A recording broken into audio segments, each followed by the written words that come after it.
Cyber अपराध की ओर बढ़ते हैं। ठीक है, मानते हैं वो दोषी हैं, गलत लोग हैं, लेकिन उनके दिमाग की प्रशंसा करनी होगी। हमको लगता है उतना दिमाग तो वीडियो सी लोग के पास भी थोड़ा कम ही होता होगा। तो इसलिए अगर हमारी दीदी बेबी लता टूडू जीतकर संसद भवन में जाती है तो संसद भवन में इस बात को रखेगी कि हमारे जामताड़ा को साइबर क्राइम के नाते पूरे दुनिया में जाना जाता है। इसका मतलब है वहाँ के नौजवान भले ही गलत काम कर रहे हैं लेकिन उनमें माइंड है। अतः हम सरकार से मांग करते हैं, सदन से मांग करते हैं कि जामताड़ा को IT हब के रूप में तब्दील किया जाए। जामताड़ा को IT हब के रूप में तब्दील किया जाए। जामताड़ा को बढ़िया इंजीनियरिंग कॉलेज प्रोवाइड किए जाए ताकि यहाँ के नौजवान जो गलत दिशा में जा रहे हैं, जो अपराध का चयन कर रहे हैं, वो अपनी ऊर्जा का उपयोग इस देश को बनाने में, झारखंड को बनाने में और झारखंड को सजाने में लगाए। क्या बोलते हैं आप? क्या बताइए, अपराधी को लाठी डंडा से रोका जा सकता है क्या? नक्सल समस्या का समाधान गोली से है? नहीं, सामाजिक न्याय से है, शिक्षा से है, रोजगार से है, एक बढ़िया पॉलिसी से है। इसलिए जब हमारी दीदी उठ के जाएंगे तो जामताड़ा में अगर कुछ मांग करेंगे तो प्रयास होगा इनका कि जामताड़ा जिला को एक IT हब के रूप में डेवलपमेंट किया जाए। यहाँ के नौजवान जो गलत दिशा में भटक रहे हैं उन्हें सही दिशा मिले, सही रास्ता मिले, अपराध कम हो, पुलिस की परेशानी कम हो, ऐसा प्रयास किया जाए।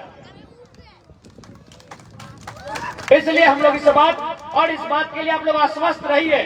नए लोग आए हैं पॉलिटिक्स में, नया बदलाव करेंगे। हमने सोबी नौतम गिरल बहुत जन देख ले तो कहले यार तोहनी तो ट्राउजर पीना, टी-शर्ट पीना, एक से पहले नेता के लिए खलता पाजामा पीना। हमने कहले सब चीज बदले आइलियो, पुराना पॉलिटिक्स बदले आइलियो, नया पॉलिटिक्स सीखवे आइलियो और साथ ही साथ जो परिवारवाद के पॉलिटिक्स चल रहा हो ओकरा भी बदले आइलियो, चाहे दुमका लोकसभा रहे या जामताड़ा विधानसभा रहे।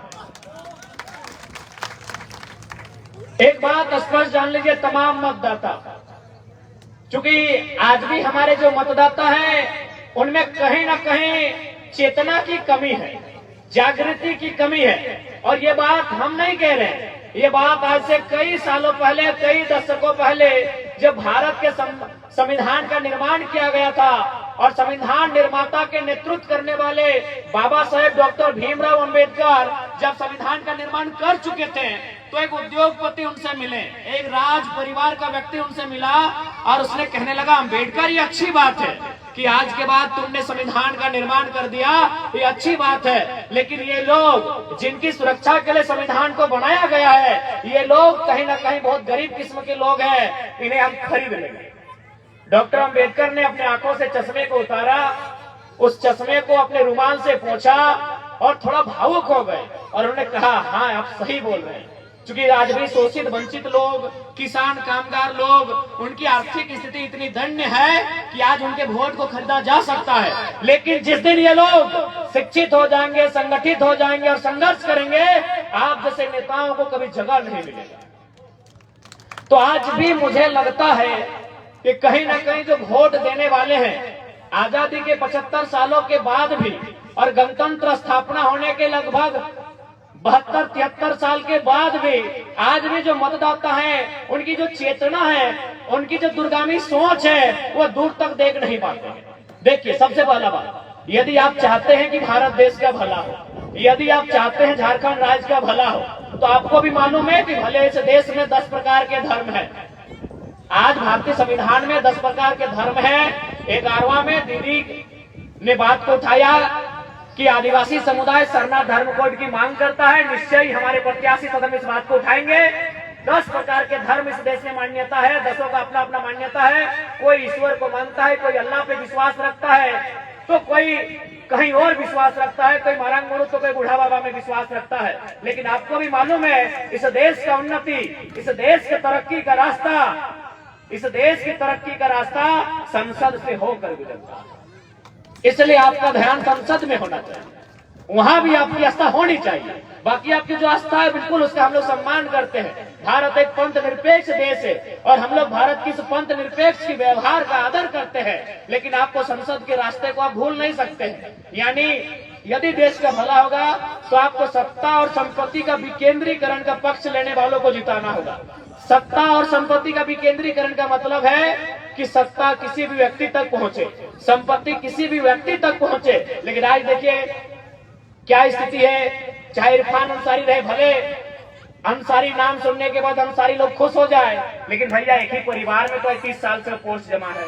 अगर उसमें रोटेशन होता, इरफान के बाद अकबर को, अकबर के बाद अजहर को, अगर ये रोटेशन पॉलिसी होता या किसी को मिलता तो कम से कम ये होता कि लोकतंत्र की मर्यादा जीवन एक परिवार में, चाहे कोई समाज रहे, कुर्मी समाज रहे, संथाल समाज रहे, घटवार रहे, हरिजन रहे, आदिवासी रहे, कोई समाज रहे, अंसारी समाज रहे, अगर एक परिवार में अगर सत्ता जमा है तो कतई वो विकास का द्योतक नहीं है। आप उसे विकास का पैमाना नहीं मान सकते हैं। हाँ, अपने कानों को खुश कर लेके कह सकते हैं, हाँ भाई अंसारी लगे हमरे घर के लोग लगे, हाँ महतो लगे हमरे घर के लोग लगे, हाँ संसारी लगे हमरे लगे, लेकिन तो कुछ नहीं लगे। तो और 6 प्रदेश खड़े जाओ तो और छुआ। और सबसे ज्यादा मैं आपको बताना चाहूंगा, आंकड़े बताना चाहूंगा, सबसे ज्यादा अगर पलायन के आंकड़े हैं तो मुसलमानों के हैं, संथालों के हैं, ओबीसी की अगर बात की जाए। और आप जो कह रहे हैं कि भाई हमें बस इसी बात की खुशी है कि हमारे समाज से आते हैं, तो पता कीजिए उनका बेटा विधायक की तैयारी में है और आपका बेटा ट्रेन का टिकट कटा के हैदराबाद जाने की तैयारी में। खुश मत होइए, इसलिए मत खुश होइए कि भाई वो अंसारी है हमारे समाज से है, वो संथाली है हमारे समाज से है, वो महतो है, मंडल है, सिंह है, भूमियार है, घटवार है, जो भी है वो हमारे समाज से है। मत खुश होइए। उनकी सोच क्या है, उनका विजन क्या है, उनकी दृष्टि क्या है, इस बात की चिंता कीजिए। कुछ दिन पहले पेपर में आपने पढ़ा था, इरफान दा के नेतृत्व में 3 विधायक पकड़े गए थे, बंगाल गए थे, 10-10 लाख रुपए में पकड़े गए थे। तो इनको जब पूछा तो बोला नहीं हम साड़ी खरीदने गए थे। इरफान दा, अगर मेरी बात अब सुन रहे हैं, आपके कानों तक जा रही है, तो बताइएगा कि भाभी इतना महंगा साड़ी पहनती है। 10 लाख का साड़ी खरीदने गए थे इरफान दा। इरफान दा, विश्वास कीजिए ये जो सड़क आप देख रहे हैं हमको लगता है 5 लाख में बन जाता। बताइए ऐसे नेता होंगे? अरे बस नेता हमारे समाज के, इसका मतलब वो कुछ भी करे हम स्वीकार कर लेंगे। बताइए उनका क्या बयान था कि हम साड़ी खरीदने गए। सुने था कि ना आपने? जब 10 लाख रुपए से पकड़े गए बंगाल में, तो इरफान दा के साथ और 2 विधायक थे कांग्रेस के, उनसे पूछा गया कि इतना पैसा लेके आप क्या करने गए थे? उन्होंने साफ साफ कहा कि साड़ी खरीदने गए थे। वाह भैया वाह, हमको खाने के लिए रोटी नहीं और आप 10 लाख का साड़ी खरीद रहे हैं। बताइए ये सब कब तक चलेगा? कब तक चलना चाहिए सिस्टम? अभी बताइए, ये चलना चाहिए नहीं चलना चाहिए? इसलिए इस बात को आश्वस्त हो जाइए, तैयारी कीजिए। झारखंड में जो नया उलगुलान आया है, झारखंड में जो नई विचारधारा का सृजन हुआ है, आप उनका समर्थन करें। और एक बात स्पष्ट याद रखिए, हमारी जो राजनीति होगी वो पंथ निरपेक्ष राजनीति होगी, जात से ऊपर उठ के राजनीति होगी। हमारी राजनीति शिक्षा, स्वास्थ्य, रोजगार की राजनीति होगी। और ये आपको भी तय करना होगा कि आप जिनको वोट करते हैं वो आपके बच्चों की भविष्य की चिंता करें। क्योंकि आप जब 1 तारीख को वोट करने जाएंगे, याद रखिएगा उस दिन का सूर्य का तापमान क्या होगा। सूर्य भी लाल होगा, धरती भी लाल होगी और आपका बदन भी लाल होगा। यानी उतना गर्मी में आप वोट करने जाते हैं। यदि आपके माता पिता मैया पप्पा में कुछ बोलते हो कि काम कर दे, साफ साफ मना कर दे कि ना मैया बड़ी दो रोज दे रहा है, तनी शाम भेवे दी। लेकिन हमने जो वोट दिए जाए, कोई मना, कोई इनकार नहीं, बल्कि हमने वोट दिए जाए, गर्मियां सह के वोट दिए जाए। कहे हमने किस बात के विश्वास है कि जकरा हमने वोट दे, जब वो चुनाव जीतल बाद दिल्ली के सदन में बैठता है तो हमारे बाल बच्चा के भविष्य की बात करते हैं। बाल बच्चा के भविष्य मतलब औकर पढ़ाई, दवाई, कमाई के चर्चा करते हैं। पढ़ाई यानी शिक्षा, दवाई यानी स्वास्थ्य और कमाई यानी रोजगार के चिंता करते हैं। लेकिन अपनी की कर 10 लाख के साड़ी कहां से मिलते? इसलिए आज और एक बात, जितने भी हमारे संथाल समुदाय के लोग आते हैं, मैं आपसे भी आग्रह करना चाहूंगा, हमें तोहनियों से विनती करे चाहे कि देख ले, एक परिवार से संथाल समाज का भला नहीं होगा। आज आप देखिए, दीदी ने भी बताया कि यदि मुख्यमंत्री 2 सीट से लड़े थे, बरहेट और दुमका, यदि उनको दुमका का सीट छोड़ना चाहिए था तो बुधू सोरेन को लड़ा देते, बुधू सोरेन को लड़ा देते। अरे कोई गरीब संथाल होगा, आप अपना किसको लड़ाते हैं? बसंत सोरेन को। मंत्री किसको बनाते हैं? बसंत सोरेन को। आप किसको लड़ाए हैं? कल्पना सोरेन को। मुख्यमंत्री किसको बनाएंगे? कल्पना सोरेन को। और बाकी संथाल लोग क्या करते हैं? टेम्पो में बैठते हैं, धनबाद जाते हैं और मजदूरी करने का काम करते हैं, और फिर भी हम बोलते हैं कि हाँ हमारा मसीहा है। जो लोग हमारे बच्चों की चिंता नहीं करें वो आपके समाज का क्यों ना रहे। अगर आप बीमार होंगे तो इलाज आपको डॉक्टर के पास करना होगा, यदि आपके पास पढ़ेंगे तो आपको स्कूल भेजना होगा, तब आपका जात काम नहीं आता। तो इसलिए कम से कम अगर वो संथाल समाज का ही भला चाहते तो बसंत सोरेन की जगह बुधू सोरेन को चुनाव लड़ाते, कल्पना सोरेन की जगह कविता सोरेन को चुनाव लड़ाते, तब हम मानते कि हाँ संथाल समाज का भला चाहते। एक परिवार से किसी भी समाज का भला नहीं होगा। और आज मुख्यमंत्री रहे, ठीक है, उन्होंने आदिवासी भावना का कार्ड खेला, आदिवासी का वोट मिला, लेकिन बताइए उनका पीए कौन है? उनका पीए है पिंटू श्रीवास्तव, उनका पीए है कौन है साहेबगंज वाला जी? पंकज मिश्रा। और कितना घोटाला? करोड़ों।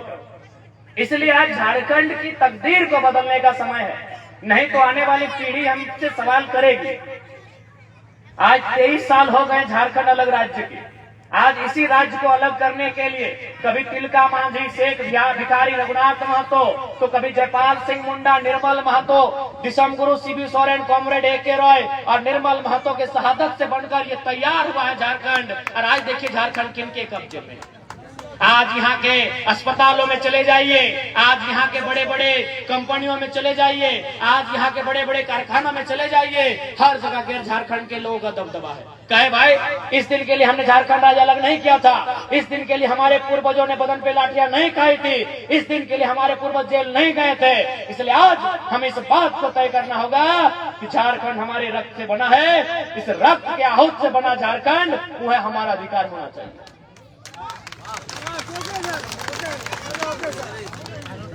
इसलिए आज दुमका लोकसभा से जो लोग जिनके पास विजन नहीं है, जिनके पास मिशन नहीं है, आज उन लोगों को राजनीति के सत्ता से बाहर करना होगा। आज आई है सीता मैडम, कल थी कहीं और चली आई, आज कहीं और। तो एक बात याद रखिएगा, न चलेंगे इस बार नलीन साहब, न चलेंगे इस बार नलीन साहब, न चलेंगे इस बार मैडम सीता, इस बार परचम लहराएगा, उनका नाम होगा बेबी लता। इसलिए आज इनकी पॉलिटिक्स को हटाना होगा। एक बात बताइए, सीता सोरेन भी राजनीति में आई है, कल्पना जी भी राजनीति में आई है, भाई भाई की राजनीति सुना करते थे, हेमंत सोरेन, बसंत सोरेन, अब गोतनी की भी राजनीति होगी। भाई भाई की राजनीति सुनते थे हेमंत सोरेन साहब और बसंत सोरेन साहब, अब गोतनी गोतनी की राजनीति होगी। तो बाकी लोग क्या करेंगे? बाकी लोग जामताड़ा से बालू न चोरने चुनेंगे क्या? वो भी कहाँ चुनने को मिल रहा है, अभी तो माफिया के कब्जे में है। बालू चुनना भी तो माफियाओं के कब्जे में है। तो सबसे पहले हम प्रशासन की टीम से आग्रह करेंगे कि कृपया माफियाओं पर नजर रखें। आपकी नजर हमेशा गरीब शोषित वंचितों पर रहती है, आपकी आंखें लाल लाल हो जाती हैं, तो हम आपसे आग्रह करेंगे आप अपनी ताकत का, सिंघम का रूप कृपया माफियाओं पे दिखाएं, क्योंकि माफियाओं का जिला बनता जा रहा है जामताड़ा। हम आग्रह करेंगे जितने पुलिसकर्मी है उनसे हम करवत प्रार्थना करेंगे, आपका जो मूछ घूमे तो माफियाओं की ओर घूमे, ना कि गरीब जनता की ओर घूमे। आपकी अगर आंखें लाल हो तो माफियाओं को देखकर हो, गांव के गरीब किसान को देखकर ना हो, ये हम आपसे अपेक्षा करते हैं। इसलिए आज अगर झारखंड की तस्वीर को बदलना है तो आपको ऐसे नेताओं को सामने लाना होगा जिनके पास आइडिया है। पहला बात, इनके पास आइडिया नहीं है। हम लोगों ने क्या घोषणा किया है, आपको मालूम होगा कि अगर हमारे सांसद प्रत्याशी चुनेंगे तो अपनी सैलरी का 75% जनता को दान करेंगे। अपनी सैलरी का, फंड तो छोड़िए, उनका जो निधि का सैलरी होगा, यानी उनका जो सैलरी होगा मंथली होगा, वह भी 75% जनता को डोनेट करेंगे। बहुत सारे लोगों ने सवाल किया कि यदि आप सारा पैसा अपना जनता को दान कर देंगे तो आपका घर परिवार कैसे चलेगा। तो हमने उनको उदाहरण दिया कि मान के चलिए दुमका लोकसभा में 15 लाख की आबादी है वोटर की, मान के चलिए 1/4 लोग हमको मानते हैं, तो 15 लाख को 16 मानते हैं, गुणा भाग में आसान होगा। तो 16 का 1/4 होता है 4 लाख। एक परिवार में 4 लोग होते हैं, यानी 1 लाख परिवार। अगर हम एक परिवार से एक दिन का डिमांड करें खाने पीने का, तो अगला का पारी 1 लाख दिन के बाद आएगा, उतना हमारा जिंदगी नहीं है।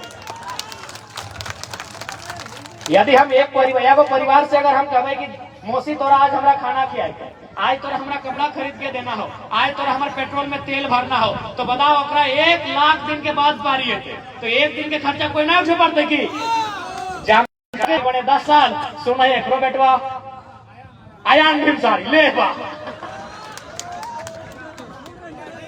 और जमतारा के लोग खाली वोट भाग ले, वोट ले, वोट ले, वोट। ठीक है, हम फुरकान जी का आदर करते हैं।